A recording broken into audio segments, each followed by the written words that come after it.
Hello guys, welcome to our YouTube channel. जैसा कि thumbnail से आप लोगों को पता चल गया होगा कि आज हम लोग यहाँ पे बात करने वाले हैं कोर्ट से स्टे ऑर्डर कैसे प्राप्त करें, उसके बारे में जो सुप्रीम कोर्ट का क्या जजमेंट है उसके बारे में हम लोग पूरा डिटेल से बात करने वाले हैं। और अगर आपको 100% अगर स्टे ऑर्डर कैसे मिलेगा या उसके लिए क्या कंडीशन है उसके बारे में पूरा डिटेल से हम लोग देखने वाले हैं। तो मैं advocate Om Prakash, OP Sahu associate law firm Ambikapur से आप सभी लोगों का स्वागत करता हूँ। और चलिए शुरू करते हैं वीडियो को। वीडियो अच्छा लगे तो वीडियो को लाइक और चैनल को सब्सक्राइब करना मत भूलिए ताकि आप लोगों को इस तरह का अपडेट और आगे मिल सके। तो चलिए शुरू करते हैं। तो सबसे पहले आप लोगों को ये पता होना चाहिए कि किसी भी जमीन के विवाद में सबसे महत्वपूर्ण जो होता है वो स्टे ऑर्डर होता है, ताकि किसी भी जमीन में किसी प्रकार का कोई इलीगल कंस्ट्रक्शन ना हो सके या कोई भी किसी और को उस प्रॉपर्टी को बेच मत सके। ठीक है, तो आप लोगों को उससे पहले ये समझना होगा कि जो कोर्ट में केस होता है वो किस किस प्रकार का केस वहाँ पे आते हैं। तो सबसे पहला केस होता है जैसे मालिकाना हक को लेके, कि किसी भी प्रॉपर्टी में एक से ज़्यादा मालिक होते हैं कि वो बोलते हैं कि नहीं मेरा इसमें मालिकाना हक होगा, या किसी और को प्रॉपर्टी धोखे से बेच दिया जाता है। उस कंडीशन में फर्स्ट पार्टी जो होता है बोलता है कि नहीं इसमें मेरा ही मालिकाना हक होना चाहिए, यानी टाइटल सूट के लिए वहाँ पे केसेस लगते हैं।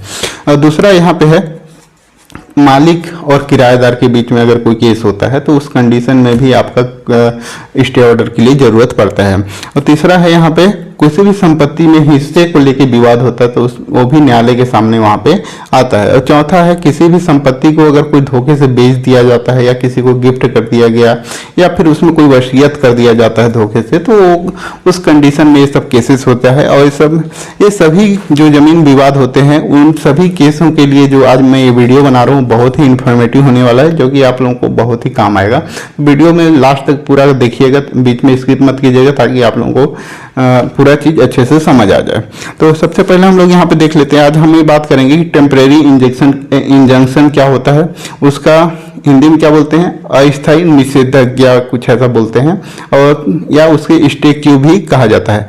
जब कोई जमीन का विवाद होता है उसमें जो एक पार्टी होता है वो कौन से प्रोविजन के थ्रू स्टे ऑर्डर के लिए न्यायालय के सामने मांग कर सकता है, तो उसके बारे में जानना होगा। तो उसके लिए 39(1)(2) ऑर्डर 39 रूल 1(2) में ये प्रोविजन दिया हुआ है कि आप न्यायालय के सामने आप स्टे ऑर्डर के लिए मांग कर सकते हैं। तो यहाँ पे जो भी पार्टी जिसको स्टे चाहिए होता है वो इस ऑर्डर 39 रूल 1(2) के तहत वहाँ पे स्टे ऑर्डर के लिए मांग कर सकता है।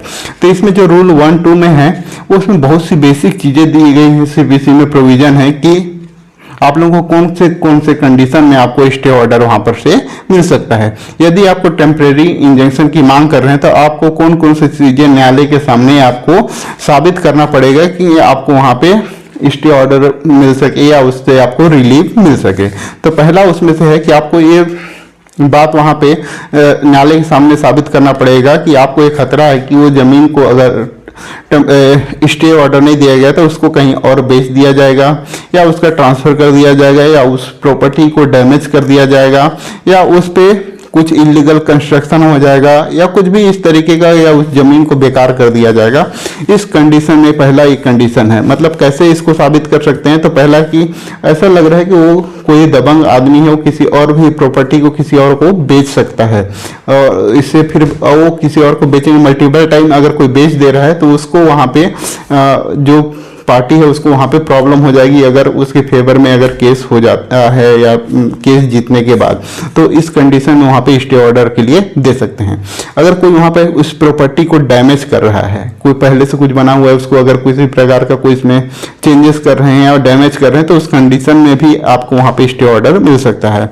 या वहां पे प्रॉपर्टी को बेकार कर रहे हैं, बेकार इन द सेंस ये हो गया कि कोई भी प्रॉपर्टी है उसमें कोई केमिकल फैक्ट्री वगैरह लगा दिए और एग्रीकल्चर लैंड है तो वहां पे जो केमिकल है वहां पे गिरने से वहां पर के जो उपजाऊ है जमीन है वो वहां पे उसका खत्म हो जाएगा। तो उस कंडीशन में भी आपको स्टे ऑर्डर मिल सकता है।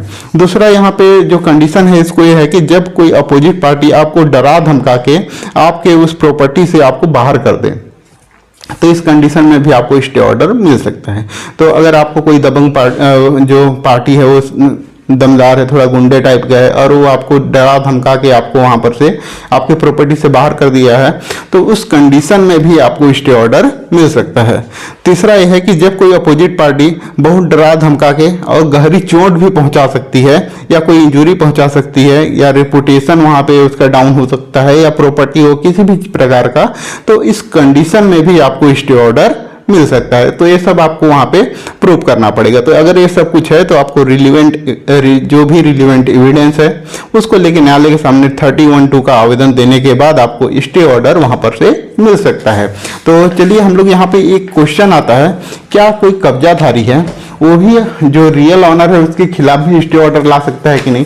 तो इसके लिए हम लोग यहाँ पे सुप्रीम कोर्ट का एक जजमेंट देखेंगे कि पदियार प्रहलाद जी, चेना जी प्रति यहाँ पे मीनाबेन जगमल भाई, ये 3 मार्च 2022 का एक केस है। इसमें यहाँ पे स्पष्ट रूप से कहा गया है कि कोई भी अगर जो कब्जाधारी है वो भी अपने रियल जो ऑनर है, प्रॉपर्टी के जो रियल ऑनर है उसके खिलाफ भी यहाँ पे टेम्परेरी इंजंक्शन ला सकती है या स्टे ऑर्डर ला सकती है। लेकिन उसमें एक कंडीशन है। कंडीशन ये है कि जो वहाँ पे टेम्परेरी इंजंक्शन ला रहा है जो सेकंड पार्टी, वो उसके पास सेटल्ड पोजीशन होना चाहिए या लीगल पोजीशन होने चाहिए। अब यहाँ पे हम लोग समझ लेते हैं कि सेटल्ड पोजीशन क्या होता है और लीगल पोजीशन क्या होता है। तो लीगल पोजीशन ये होता है कि कोई भी जो रियल ऑनर है उस प्रॉपर्टी का, वो किसी भी सेकंड पार्टी से एक एग्रीमेंट कर लेते हैं कि किराएनामा के तौर पे, या फिर कोई लीज एग्रीमेंट कर लेते हैं कि आप 5 साल के लिए, 10 साल के लिए या 1 साल के लिए आप इस प्रॉपर्टी के मालिक हैं, आप इसमें यहाँ पे रह सकते हैं या उसमें कुछ भी कर सकते हैं। अगर इस प्रकार का अगर कोई भी एग्रीमेंट हुआ है, लीज एग्रीमेंट हो या फिर रेंट एग्रीमेंट हो, तो उस कंडीशन में भी वो जो कब्जाधारी है वो रियल ऑनर के खिलाफ वहाँ पे स्टे ऑर्डर ला सकते हैं। कब लाएंगे?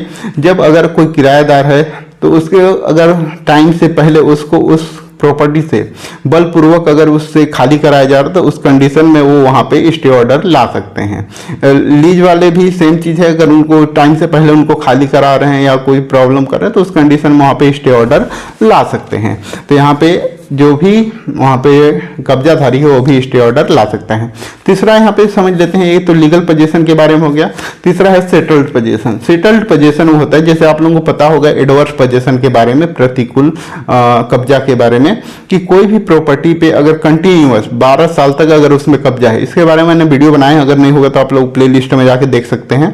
तो उसमें अगर 12 साल तक उसका कंटिन्यूअस कब्जा है, ठीक है, और उस पर किसी प्रकार का वो जो रियल ऑनर है उस पर कोई भी हस्तक्षेप नहीं किया है, तो उसका मालिकाना हक हो जाता। तो उस कंडीशन में भी वो जिनका सेटल्ड पोजीशन है, जो उस पर 12 साल से कब्जे में है, वो उसके खिलाफ टेम्परेरी इंजंक्शन या स्टे ऑर्डर ला सकता है। ठीक है, तो यहाँ तक आप लोगों को क्लियर हो गया होगा कि कोई भी मालिक जो रियल ऑनर है वो भी ला सकता है और जो कब्जाधारी है वो भी ला सकता है। तो अब यहाँ पे जो रियल ऑनर है उसको यहाँ पे क्या रिलीफ पा सकते हैं, जैसे कोई किराएदार है वो स्टे ऑर्डर ले आया, या तो फिर यहाँ पे सेटल्ड पोजीशन हो वहाँ पे स्टे ऑर्डर ले आया, तो उस कंडीशन में जो रियल ऑनर है वो क्या करे। तो उसके लिए भी एक कोर्ट में रिलीफ दिया हुआ है कि वो वहाँ पे सूट फॉर रिकवरी पोजीशन के लिए कर सकता है, ठीक है, टाइटल सूट के लिए कर सकता है, वहाँ पे केस न्यायालय के सामने कर सकता है। और वहाँ पे अगर उसके पास एप्रोप्रिएट एविडेंस है तो उसको पेश करके एडवोकेट की मदद से वहाँ पे केस कर सकता है और अपनी प्रॉपर्टी को वहाँ पे वापस पा सकता है। तो यहाँ पे एक कंडीशन ये आता है कि क्या कोई भी स्टे ऑर्डर लेने जाता है तो क्या उसको डायरेक्ट तुरंत उसको स्टे ऑर्डर मिल जाता है? तो यहाँ पे आंसर है नहीं, क्योंकि उसको न्यायालय के सामने कुछ चीज़ों को वहाँ पे साबित करना होता है कि आपको वहाँ पे स्टे ऑर्डर क्यों दिया जाए। तो उसके लिए एक सुप्रीम कोर्ट का एक केस है, M Gunadas versus and other versus Rajan and others AIR 2006। ठीक है, ये इसमें ट्रिपल टेस्ट की बात किया गया है। तो इसमें जो ट्रिपल टेस्ट है, क्या क्या चीज़ वहाँ पे साबित करना होगा कि आपको वहाँ पे स्टे ऑर्डर मिलेगा। तो पहला चीज़ है प्राइमा फेसी, उसमें, और दूसरा है बैलेंस ऑफ कन्वीनियंस, और तीसरा है इरिपेरेबल इंजरी। वहाँ पे 3 चीज़ें वहाँ पे आपको साबित करना होगा। जैसे प्राइमा फेसी क्या होता है, बैलेंस ऑफ कन्वीनियंस क्या होता है, और वहाँ पे जो इंजरी उसको रिपेयर नहीं किया जा सकता है, इरिपेरेबल इंजरी, उसको वहाँ पे साबित करना होगा। तो इसके बारे में आप लोगों ने समझा होगा कि ये सब होता क्या है, उसको कैसे करना है। तो इसके लिए आपका एक सुप्रीम कोर्ट का एक और जजमेंट है जिसमें ये सब के बारे में, तीनों के बारे में पूरा डिटेल से दिया गया है। सीमा असरत जहीर प्रति municipal corporation of greater Mumbai, ये भी 2006 का है। इसका SCC नंबर है 282। तो इसमें ये बताया गया है ये तीनों के बारे में कि प्राइमा फेसी क्या होता है। इसमें प्राइमा फेसी पहला चीज़ है कि ये दिखाना होगा कि इसमें उसका जो राइट है वो कैसे वहाँ पे उसको एप्लीकेबल होता है। जो भी केस करेगा या जो इसके 39(1)(2) का आवेदन कर रहा है वो उसको अपना राइट वहाँ पे दिखाना पड़ेगा क्यों कैसे है। किसी का सेटल्ड पोजीशन है तो उसको दिखाना पड़ेगा, या किसी का प्रॉपर्टी में उसका नाम है इंटाइटल्ड है उसको दिखाना पड़ेगा, या कैसे उसका वहाँ पे उसको जो प्रॉपर्टी पे है उसका कैसा उसका हक है कि वो केस वहाँ पे जो लगा रहा है वो चलने योग्य है या नहीं है। अगर न्यायालय में चलने योग्य है, ऐसा लग रहा है कि आपका एक ही दो केस में मतलब वहाँ पे ट्रायल के दौरान वहाँ पे केस खारिज हो जाएगा तो वहाँ पे आपको स्टे ऑर्डर नहीं मिलेगा। आपको वहाँ पे दिखाना होगा कि ये मेरी प्रॉपर्टी है, इंटाइटल्ड हूँ, अब मेरे को वहाँ पे मिलना चाहिए, तो उस कंडीशन में आपको वहाँ पे स्टे ऑर्डर मिल सकता है। अब बैलेंस ऑफ कन्वीनियंस, ये सेकेंड चीज़ को न्यायालय खुद देखेगा कि जो फर्स्ट पार्टी है और सेकेंड पार्टी है दोनों में से अगर किसी को स्टे ऑर्डर दे दिया जाता है उसको क्या फायदा होगा और सेकंड पार्टी को क्या नुकसान होगा। अगर नहीं दिया जाता है तो उसको क्या नुकसान है और उसको क्या फायदा है, उसको देखने के बाद ही, बैलेंस करने के बाद ही आपको स्टे ऑर्डर मिलेगा। तीसरा चीज यहाँ पे है इरिपेरेबल इंजरी, मतलब यहाँ पे हो जाता है कोई बड़ा नुकसान हो रहा है कि जिससे कोई, जैसे मैंने अभी इससे पहले बताया कि अगर कोई एग्रीकल्चर लैंड है और उसमें कोई वहाँ पे कंस्ट्रक्शन कर रहा है, कोई केमिकल का वहाँ पे फैक्ट्री खोल रहा है, तो उस कंडीशन में वहाँ पे अगर केमिकल वगैरह गिर जाता है तो वहाँ पर का जो उपजाऊ जमीन है वो वहाँ पे बंजर हो जाएगा, तो उसको वहाँ पे कोई रिपेयर नहीं किया जा सकता। उस कंडीशन में भी वहाँ पे आपको स्टे ऑर्डर मिल सकता है। ठीक है, तो ये सब कंडीशन आप लोगों को समझ में आ गया होगा कि कब आपको स्टे ऑर्डर मिलेगा और किस कंडीशन में आपको स्टे ऑर्डर नहीं मिलेगा। तो बहुत सारे लोगों का क्वेश्चन ये होता है कि क्या स्टे ऑर्डर होने के बाद क्या उस पर अगर वो सामने वाला कोई दबंग व्यक्ति है, अगर वो वहाँ पे स्टे ऑर्डर को फॉलो नहीं करता और किसी और को बेच देता है या कुछ में इलीगल कंस्ट्रक्शन करता, तो उस कंडीशन में वहाँ पे क्या कर सकते हैं। तो ये इसमें ये आपका जो 39 है ऑर्डर 39 CPC का और रूल 3 उसमें ये दिया हुआ है कि अगर कोई भी अगर ऑर्डर होने के बाद, स्टे ऑर्डर होने के बाद भी अगर कोई उसमें इलीगल कंस्ट्रक्शन करता है या बेच देता है तो उसको 3 महीने तक का उसको सिविल कारावास का होगा, मतलब सिविल सजा होगा उसको, और साथ में उसके प्रॉपर्टी को भी अटैच किया जा सकता है और उसको नीलाम करके ऑक्शन करके भी उसके रिकवर उसको किया जाएगा। तो ये बहुत ही इंपॉर्टेंट है, यहाँ पे 39 का 1, 2, 3 तीनों में ये पूरा दिया हुआ है प्रोविजन। अगर आप लोगों को वीडियो अच्छा लगा हो तो वीडियो को लाइक और चैनल को सब्सक्राइब कर लीजिएगा ताकि आप लोगों को इस तरह का अपडेट मिल सके। Thanks for watching.